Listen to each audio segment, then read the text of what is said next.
શ્રી કૃષ્ણ, સ્વાગત છે તમારું રાધાસ કિચનમાં। તો આજે આપણે બનાવશું ચૂરમાના લાડવા। તો ચૂરમાના લાડવા બનાવવા માટે સૌથી પહેલાં આપણે જોશે ઘઉંનો લોટ, જેમાં આપણે 250 ગ્રામ ઝીણો લોટ લીધો છે અને 250 ગ્રામ જાડો લોટ લીધો છે। ટોટલ આપણે 500 ગ્રામ લોટ લીધો છે। 100 ગ્રામ આપણે ટોપરાનું ખમણ લઈ લીધું છે જાડું, 250 ગ્રામ ગોળ અને કાજુ બદામના કટકા। જો તમારે વધારે જોતા હોય તો કાજુ બદામના કટકા વધારે લઈ લેવાના।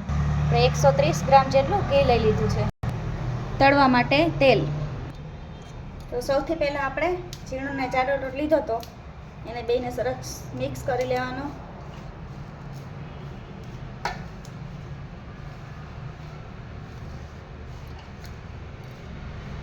ત્યારબાદ આપણે એમાં તેલનું મોણ ઉમેરી દઈશું।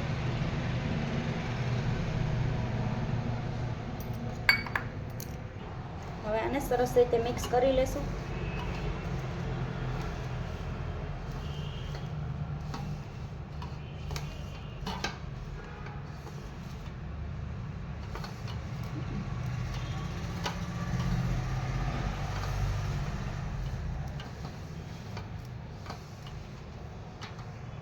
તો આપણે સરસ મોણ મિક્સ થઈ ગયું છે। હવે એમાં આપણે નોર્મલ થોડુંક ગરમ પાણી કરવાનું છે। એના ગરમ પાણીથી આપણે એકદમ જાડો લોટ બાંધવાનો છે। એકદમ કઠણ આપણે લોટ બાંધી લેવાનો। થોડું થોડું પાણી ઉમેરતા જવાનું અને લોટ બાંધતો જવાનો। આપણે લોટના પીંડિયા વડે એટલું જ પાણી ઉમેરવાનું, એકદમ કઠણ રાખવાનું। આપણે લોટ એકદમ સરસ કડક બંધાઈ ગયો છે।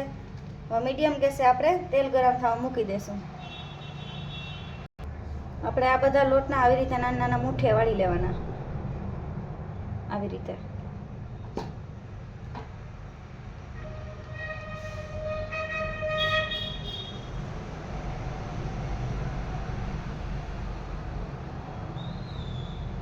આવી રીતે બધાય લોટના મુઠિયા આપણે તૈયાર કરી લેશું।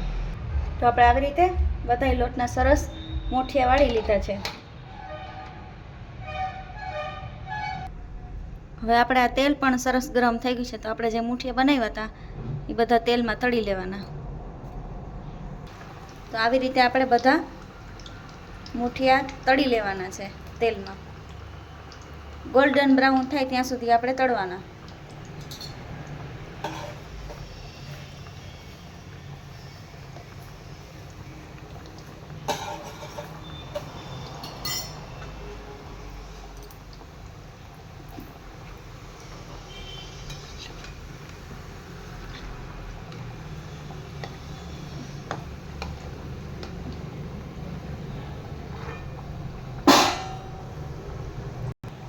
તો આપણે સરસ મુઠિયા તળાય છે।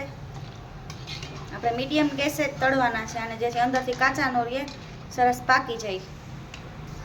તો હવે આપણા મુઠિયા સરસ તળાઈ ગયા છે। જો સરસ તળાઈ ગયા। તો આને આપણે બહાર કાઢી લેશું। આપણે બધાય મુઠિયા આવી રીતે તળી લેશું।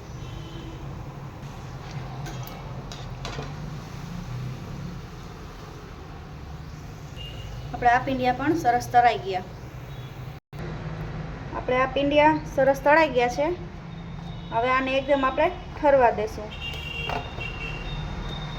તો આપણા મુઠિયા સરસ ઠરી ગયા છે। હવે આને આપણે મિક્સરમાં કરકરા પીસી લેશું। આપણે આ સરસ કરકરું પીસાઈ ગયો છે મુઠિયા।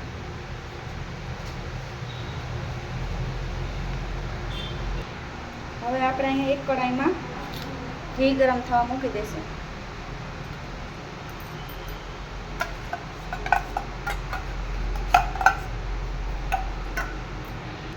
ઘી ગરમ થાય ત્યાં સુધીમાં આપણે આમાં નારિયેળનો છીણ અને કાજુ બદામના કટકા ઉમેરી દીધા। તમે આમાં એલચીનો ભૂકો પણ ઉમેરી શકો। એમાં કોઈ પણ વસ્તુ તમને સ્કીપ કરવી હોય તો સ્કીપ કરી શકાય। આપણે ઘી સરસ ગરમ થઈ ગયું,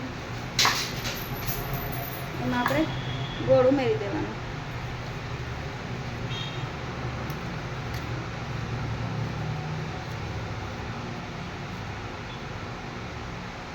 અને ગોળ ધીરે ધીરે આપણે ગરમ કરીશું।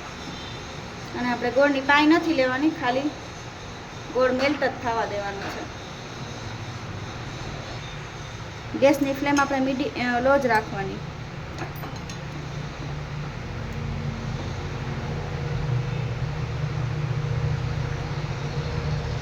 જો સ્ટેપ બાય સ્ટેપ તમે વિડીયો જોઈને બનાવશો ચૂરમાના લાડવા તો ક્યારેય લાડવા ચીકણા નહીં થાય. ઘણાને ચીકણા થઈ જતા હોય લાડવા. મેં રવાનો કે શેનો ઉપયોગ નથી કર્યો, ઘઉંના લોટનો જ ખાલી ઉપયોગ કર્યો છે. તમારા અહીંયા મીઠાશ વધારે હોય તો ગોળ વધારે લઈ શકો કે ઓછો પણ કરી શકો. આપણે મીડિયમ મીઠું થશે, બહુ મીઠાઈ નહીં થાય, બહુ મોળાઈ નહીં થાય. આપણે આ ગોળ સરસ ઓગળી ગયો છે. આપણે ગેસની ફ્લેમ બંધ કરી દેવાની. આપણે ધીરે ધીરે આમાં ઘીનો ગોળ ઉમેરી દઈશું.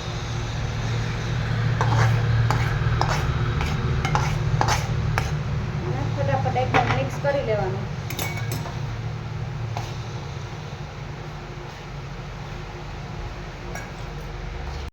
તો હવે આપણું મિશ્રણ તૈયાર થઈ ગયું છે. હવે આવી રીતે જે લાડવા વાળવાની ચમચી આવે એ લઈ લેવાની. તમે હાથેથી વાળવા હોય તો હાથેથી વાળી શકો. આમાં આ મિક્સર ભરી દબી દેવાનું.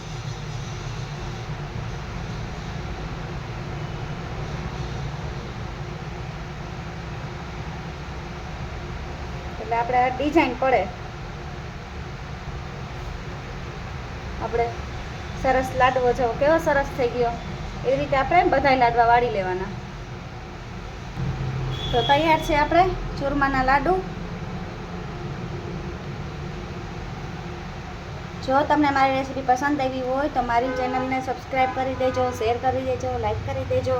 અને તમે ક્યાંથી વિડીયો જોવો છો એ કમેન્ટમાં કહેજો. જય શ્રી કૃષ્ણ, રાધે રાધે, ટાટા, બાય બાય. અને સબસ્ક્રાઈબ કરવાનું ભૂલતા નહીં.